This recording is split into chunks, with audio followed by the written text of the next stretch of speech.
하나님께서요, 우리를 창조하셨죠. 그렇다면 하나님께서 우리를 창조하신 목적이 있을 거 아니에요? 하나님께서 우리를 창조하신 그 목적, 그것은 무엇일까요? 이사야 43장 7절에 보면 하나님께서 우리에게 가르쳐 주십니다. 내 이름으로 불려지는 모든 자, 곧 내가 내 영광을 위하여 창조한 자를 오게 하라. 그를 내가 지었고 그를 내가 만들었느니라. 내가 내 영광을 위하여 창조한 자를 오게 하라고 말씀하세요. 하나님께서 우리를 창조하신 목적이 무엇입니까? 여러분, 그분의 영광을 위하여 창조하셨다는 거예요. 하나님께 영광을 돌리는 자, 하나님의 영광을 위하여 우리를 창조하셨습니다. 사도 바울은 또한 여러분 고린도전서 10장 31절 말씀에서 우리에게 또 이렇게 말씀하세요. 그런즉 너희가 먹든지 마시든지 무엇을 하든지 다 하나님의 영광을 위하여 하라. 너희가 먹든지 마시든지 무엇을 하든지 모든 것을 하나님의 영광을 위하여 하라라고 말씀하셨어요. 여러분, 하나님께서 우리를 창조하신 게 하나님의 영광을 위하여 창조하셨어요. 하나님의 영광을 위하여 우리를 창조하셨는데 먹든지 마시든지 무엇을 하든지 하나님의 영광을 위하여 살라는 것입니다. 여러분, 이게 하나님이 우리를 창조하신 목적이에요. 우리가 하나님의 영광을 위하여 살되 무엇을 하든지 하나님의 영광이 될 수 있는 삶을 사는 것, 이것이 하나님께서 우리를 창조하신 목적이에요. 그렇다면요, 여러분, 어떻게 하면 우리가 무엇을 하든지 범사에 하나님의 영광이 되며 살아갈 수 있겠어요? 어떻게 해야 우리의 삶이 하나님께 영광을 돌리는 삶이 될 수 있겠냐는 것이죠. 이것은 너무나 중요한 질문입니다. 이것에 대한 해답을 우리가 가져야만 돼요. 왜? 하나님께서 우리를 창조하신 목적이 이것이니까. 이것에 대한 분명한 답을 가지고 있어야 되지 않겠습니까? 내가 그리스도인입니다. 내가 믿는 자예요. 그럼에도 불구하고 여전히 이 질문에 대한 답을 내가 대답할 수 없다면 문제가 있는 건 아닙니까? 그런데요, 오늘 본문 말씀이 우리에게 하나님께 영광을 돌리는 삶이 어떠한 삶인지, 우리가 모든 일에 있어 하나님께 영광을 돌리며 살아갈 수 있는 그 길을 제시하고 있어요. 그래서 오늘 본문 말씀이 되게 중요합니다. 제가 몇 타임에 걸쳐서 이 무엇을 하든지 모든 일에 하나님께 영광을 돌릴 수 있는 방법을 여러분들에게 말씀을 전하려고 합니다. 오늘이 첫 번째 시간인데요. 여러분, 오늘 본문 말씀을 뭐라고 말씀하세요? 무슨 일을 하든지 마음을 다하여 주께 하듯 하고 사람에게 하듯 하지 말라. 무슨 일을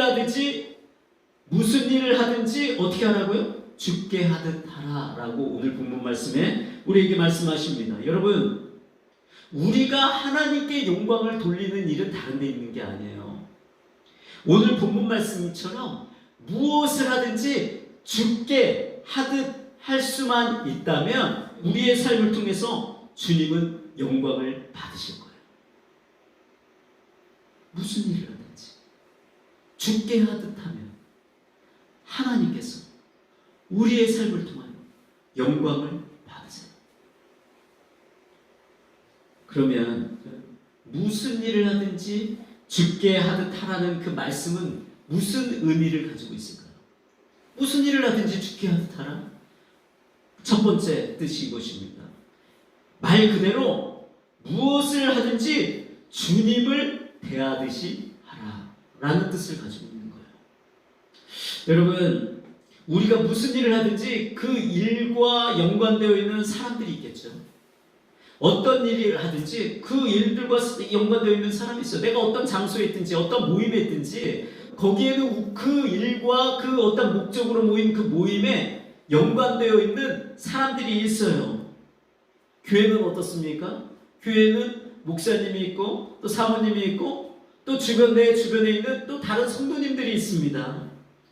또 가정으로 들어가면 어떻습니까? 거기는 남편도 있고 또 아내도 있고 그리고 자녀도 있고 또 부모님도 있고 또 형제들도 있고 또 좀 더 나아가서 친척들도 있습니다. 여러분 직장으로 나가면 일터로 나가면 누가 있습니까? 거기는 직장 상사가 있어요. 또 거기는 또 동료들도 있고 또 부하 직원들도 있을 수 있고 또 고객들 또 있을 수 있고 또 거래처 사람들도 있을 수 있어요. 뭐 그 외에도 여러분 우리와 친분을 맺고 있는 여러분 친구들도 있고요. 우리 집 근처에 있는 또 이웃들도 있어요. 우리가 무슨 일을 하든지 거기에 연관되어 있는 수많은 사람들이 얽혀 있어요. 우리의 삶에 얽혀져 있고 함께 묶여져 있습니다. 그러한 사람들을 어떻게 대하라는 거예요? 주님을 대하듯이 대하라는 것입니다. 주님을 대하듯이 대하면 하나님께서 우리의 매일의 일상이 평범한 일상인 것 같은데 그 일상의 모든 시간들을 통해서 영광을 받으시는 거예요. 만약에 내가 주님을 대할 때 우리가 어떻게 합니까? 목을 뻣뻣이 세우고 뭐 예수님께 뭐 이거를 이래라 저래라 명령하면서 여러분 무시하면서 경멸하면서 가볍게 여기면서 예수님이 나를 섬겨야 된다고 이야기하면서 여러분 그렇게 행동할 수 있겠어요? 그렇게 행동하지 못할 거예요. 주님을 섬기기를 원하죠. 그러니까 예수님을 위해서 뭔가를 할 수 있다는 그 자체가 얼마나 나에게 큰 여러분 자부심을 느끼게 하겠습니까? 여러분 큰 기쁨이 될 거예요. 뿌듯할 것입니다. 마치 이와 같이 여러분 주변에 있는 만나는 그 사람들에게 그렇게 대하라는 거예요. 마치 주님께 대하듯이 그들을 섬기는 것, 그들과 함께하면서 그들을 위해서 헌신하고 희생하는 것조차도 여러분 기뻐하라는 것입니다. 직장 상사나 동료나 친구들을 주님을 대하듯이 대하라는 거예요. 주변에 있는 성도들을 마치 주님을 대하듯이 대하라는 거예요. 여러분들의 부모뿐만 아니라 여러분들의 남편, 여러분들의 아내조차도 또한 여러분들의 형제, 자매들에게도 자녀에게도 마치 주님을 대하듯이 소중히 다루라는 것입니다. 소중히 여기라는 것입니다. 까다로운 직장 상사든 여러분 주변에 소외된 아주 이자라고 여기는 무시할 만한 그런 사람조차도 여러분 주님을 대하듯이 대하라는 것이에요. 여러분들이 주님을 대하듯이 대할 때 하나님이 그것을 통해서 영광을 받으시는 거예요. 하나님이 그것을 기뻐하시는 거예요. 하나님께서 우리의 삶을 귀하게 여기시는 거예요. 이 정신이 내 마음 가운데 기본적으로 있어야 합니다. 이 마음으로 살아야 돼요. 그 사람은 하나님이 동행하시는 거예요. 정말로 그 사람은 하나님이 기뻐하시는 삶을 사는 거예요.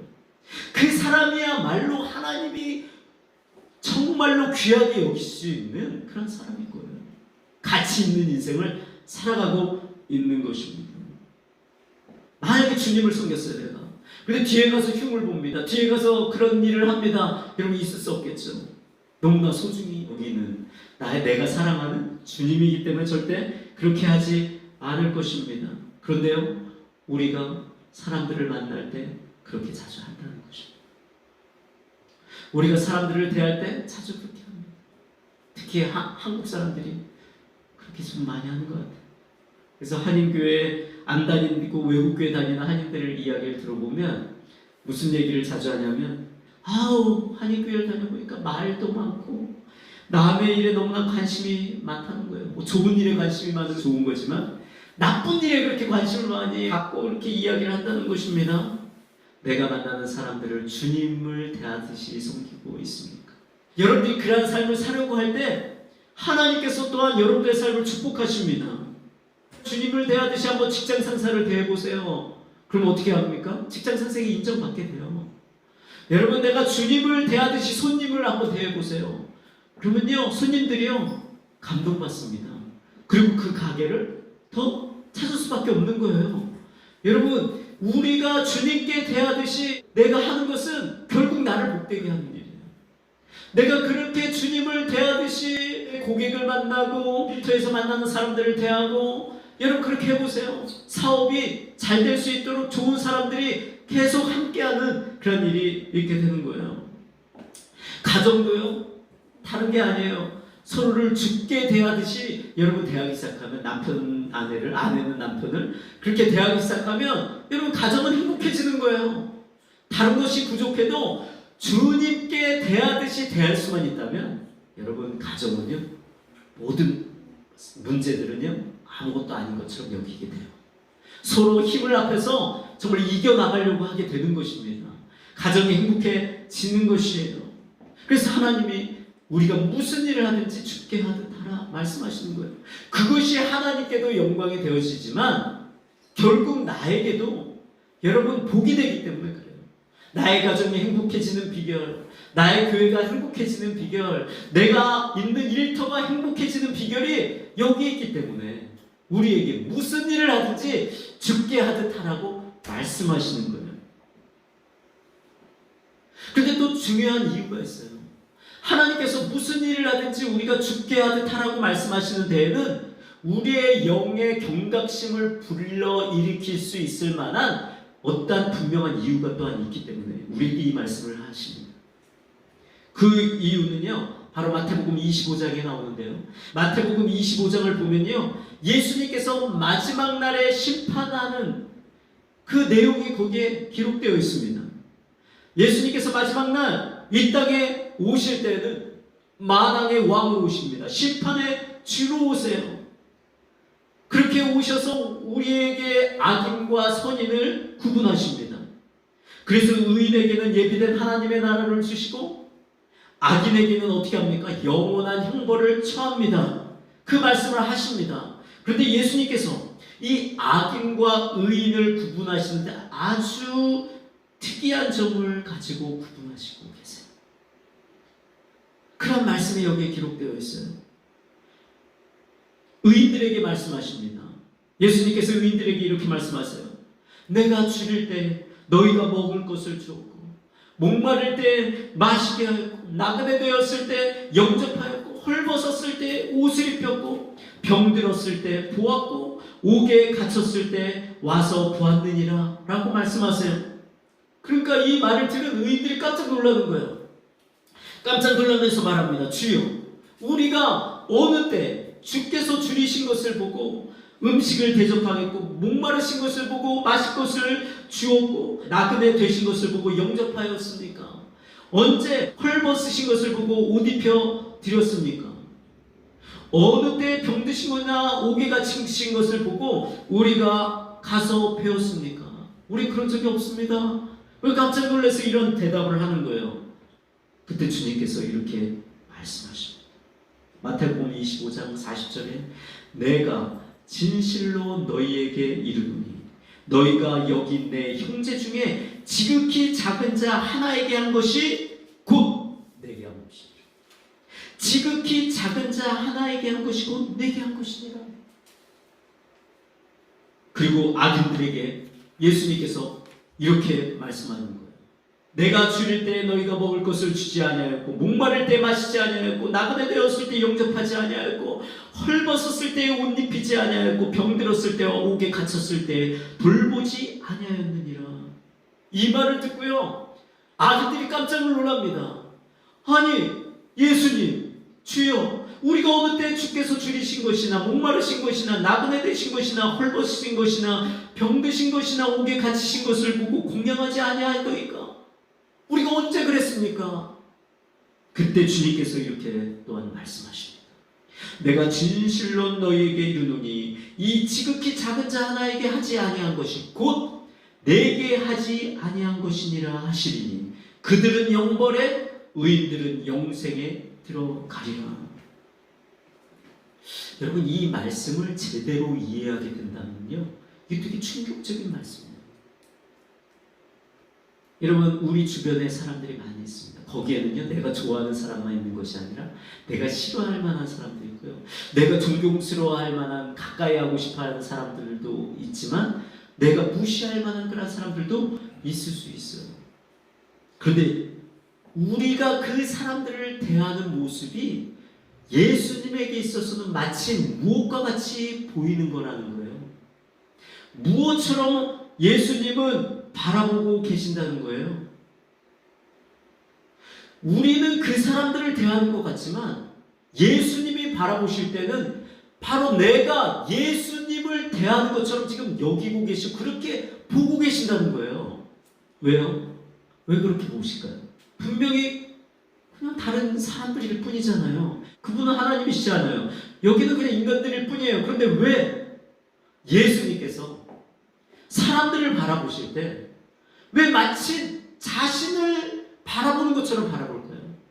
우리는 잘 이해를 못해요. 이거를 잘 깨닫지 못해요. 왜 그런 줄 아세요? 이유는 여기에 있어요. 우리가요, 예수님처럼 우리 주변에 있는 영혼들을 사랑하지 못하고 있기 때문에. 그래서 내 입장에서는 그 사람은 남인 거예요. 그냥 이웃이고 내가 아닌 거예요. 그런데 예수님에게 있어서는 그들이 남이 아닌 거예요. 자기 자신과 같은 거예요. 자신의 분신과 같이 여겨지는 거예요. 여러분 생각해 보세요. 여러분들이 정말로 사랑하는 사람이 누구입니까? 부모일 수도 있고 또한 누구보다도 여러분 자녀일 수 있어요. 자녀잖아요. 자녀는 어때요? 나의 분신과 같아요. 자녀가 어디 가서 여러분 나가고 사고를 당하면요, 진짜 마음 아픈 사람은 부모예요. 자녀보다 더 마음이 아픕니다. 자녀가 어디 나가서 다른 사람들에게 손가락질 당하고 무시당하고 돌아오면 이런 그 자녀보다 더 화나는 사람은 누구예요? 부모예요.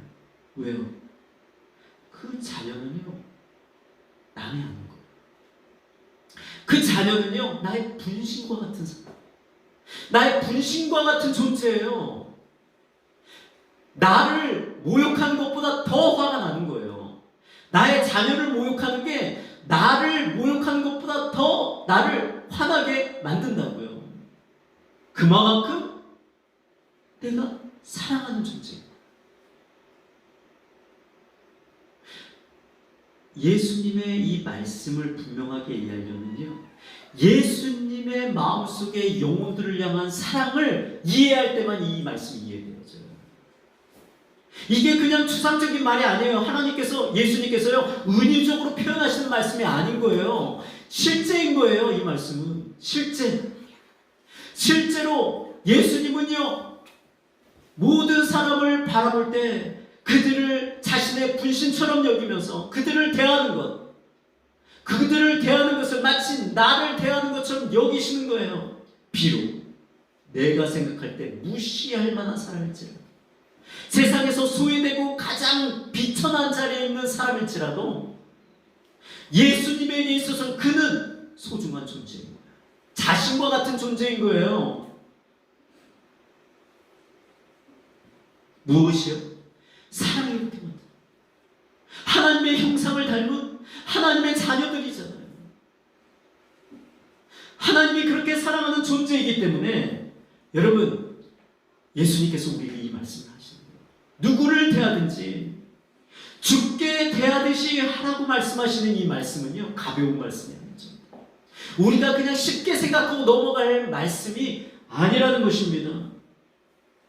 이거는 실제예요. 실제. 그렇게 보시는 것이 실제라는 것입니다. 여러분, 이것이 이해되십니까? 이 말씀이 이제 이해가 되십니까? 내가 지금 누구를 험담하고 있어요? 내가 누구를 지금 업신여기고 있습니까? 내가 누구를 귀하게 여기지 않고 있습니까? 내 생각 속에는 지금 사람과 사람의 일로만 생각할 수 있어요. 내가 누구를 험담하고 누구를 업신여길 때는 내가 그 사람과 나의 그 문제라고 생각하고 여러분 그렇게 이야기할 수 있어요. 그렇게 내가 살아갈 수 있어요. 그런데 하나님의 입장에서 보면 절대 그렇게 보이지 않는 거예요.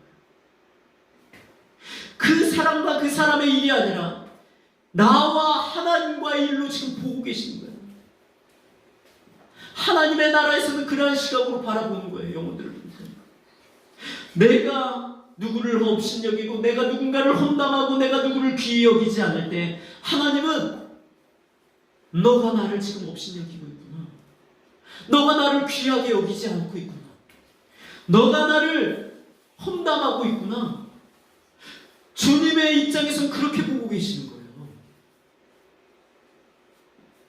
여러분, 주님의 이 실질적인 이 느낌과 감정을 우리가 이해하면 이게 되게 무서운 말씀이에요.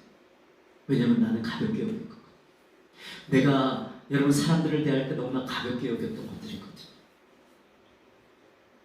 여러분, 나는 주님을 위하여 열심히 섬겼다고 생각했는데 주님은 전혀 반대로 생각할 수 있어요. 나는 선하고 내가 주님의 일꾼이라고 생각했는데 주님을 만났는데 주님이 나보고 악하다고 이야기하신다면 얼마나 여러분 무섭고 충격적이겠습니까? 예수님께서 나에게 상을 줄 생각했는데 심판대 앞에서 예수님께서 너가 나를 업신여기며 살아왔구나. 너가 나를 무시하며 살아왔구나. 너가 나를 가벼이 여기고 너가 나를 귀하게 여기지 않고 너가 살아왔구나 라고 말씀하신다면 얼마나 여러분 무서운 일이 되겠습니까? 그래서 여러분, 우리가 교회에서 예배를 드립니다. 그리고 내가 기도합니다. 또 봉사도 합니다.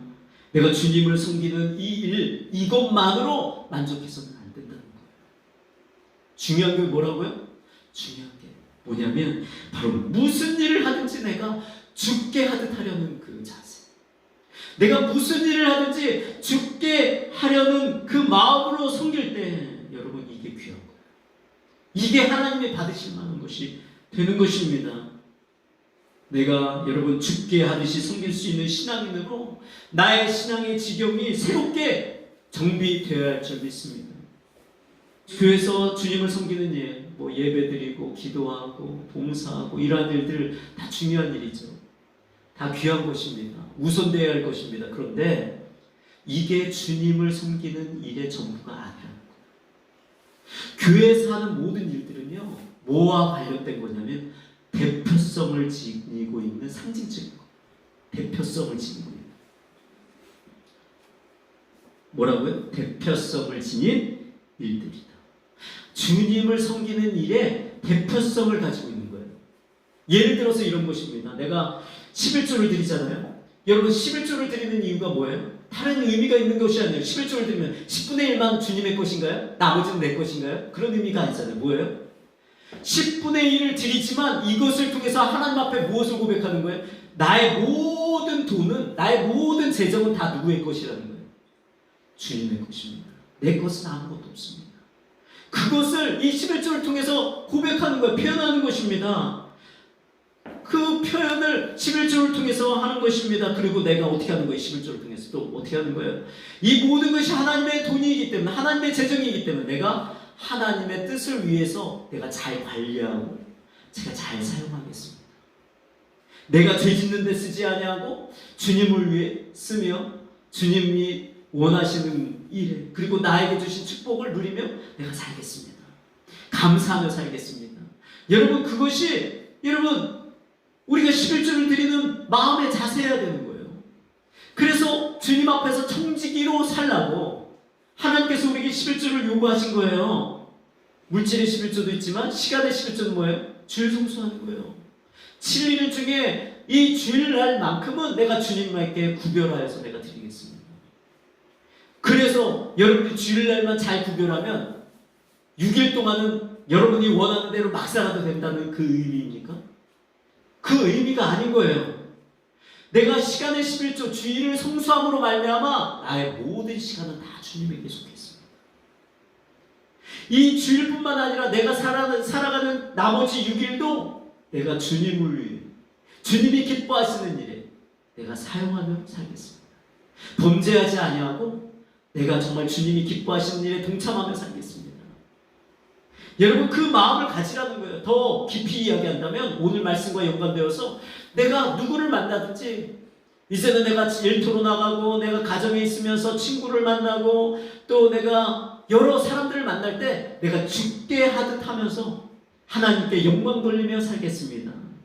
여러분, 이 고백을 하나님은 우리에게 요구하시는 거예요. 주일 성수를 통해서. 단지 주일 성수만 딱 여러분들이 지키면 다 되는 게 아니라 그건 대표성을 가지고 있는 거예요. 예배는 어떻습니까? 예배. 우리가 하나님 앞에 예배를 드리잖아요. 예배를 드리면서 우리가 하나님 앞에 정말 하나님의 이름을 높여드립니다. 그런데 하나님이 우리에게 원하시는 건 뭐예요? 이 예배를 통해서 우리에게 원하시는 것은 바로 이 예배의 시간을 통해서 하나님을 어떻게 예배하는 것을 배우라는 거예요. 너의 입술을 열어서 고백도 하고 찬양도 하고 기도도 하고 하나님의 말씀을 들으려고도 하고 성도와의 교제를 통해서 그 천국의 그 기쁨을 이곳에서도 한번 실천하라는 거예요. 사랑을 나누며 실천해 보라는 거예요. 그래서 하나님께서 우리를 가르치시는 거예요. 예배를 가르치시는 거예요. 그리고 어떻게 살라는 거예요. 그 예배를 가르치셔서 결국 나의 삶의 현장으로 나가서 내가 거룩한 산 제사로 나의 삶을 드리라는 거예요. 거룩한 산 제사로 하나님 앞에 예배를 드리며 살라는 것이 우리에게 예배를 원하시는 이유예요. 그 시간만 예배가 아니라 나의 삶의 모든 시간이 하나님 앞에 예배가 되게 하라는 대표성을 지니고 있는 것이 우리가 교회에 와서 예배드리는 이 시간이에요. 여러분, 우리의 예배의 지경이 교회 밖까지 여러분 넓혀지기를 원합니다. 우리의 모든 교회에서 행해지는 영적인 일들이 여러분 실제적으로 이제는 교회 밖에까지 그 지경이 확장되어야만 돼요. 그게 하나님이 우리에게 원하시는, 하나님께서 우리를 창조하신 그 목적, 누구를 만나든지 무슨 일을 하든지 죽게 하듯 할 수 있는, 그래서 우리의 삶의 현장에서 예배자가 될 수 있는, 바로 그 예배를 하나님은 우리의 삶을 통해서 꿈꾸고 계시는 것입니다.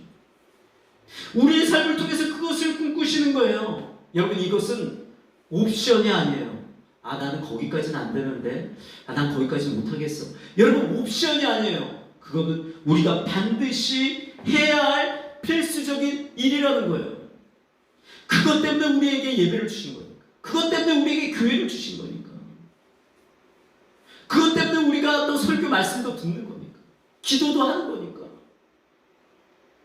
여러분, 우리의 삶이 그렇게 확장되어질 때 우리의 모든 삶을 통하여 하나님의 영광을 받으시게 되는 것입니다. 그런데 수많은 그리스도인들이 대표성을 지닌 그 대표적인 일들만 하고 끝내버리는 거예요. 하나님이 우리에게 요구하시는 본래의 의도대로 확장을 시키지 못하는 것입니다. 그래서 나의 삶을 통해서 단 교회에 있는 그 몇 시간만 하나님께 영광을 돌리고 나머지 그 시간들은 다 하나님께 영광을 돌리지 못하고 살아갑니다. 하나님께 영광 돌릴 수 있는 시간들을 삼지 못하고 살아가는 수많은 그리스도인들이 존재하고 있어요.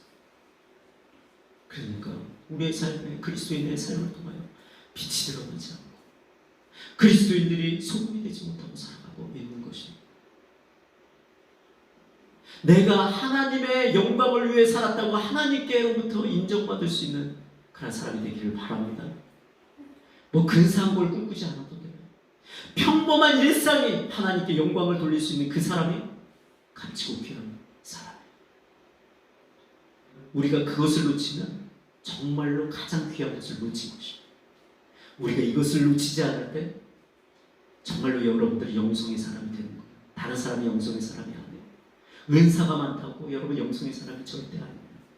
주님을 위해서 근사하고 엄청난 일들 수십만 명을 전도하지 못했어도 여러분들이 예수님께서 우리에게 말씀하신 이 말씀대로만 여러분의 일상을 바꿔놓을 수만 있다면 여러분들 누구보다도 하나님 앞에 귀하고 존귀한 사람, 영성의 사람입니다. 저는 우리 교회 식구들이 다 이러한 영성의 사람이 되기를 주님의 이름으로 축복합니다. 기도하겠습니다.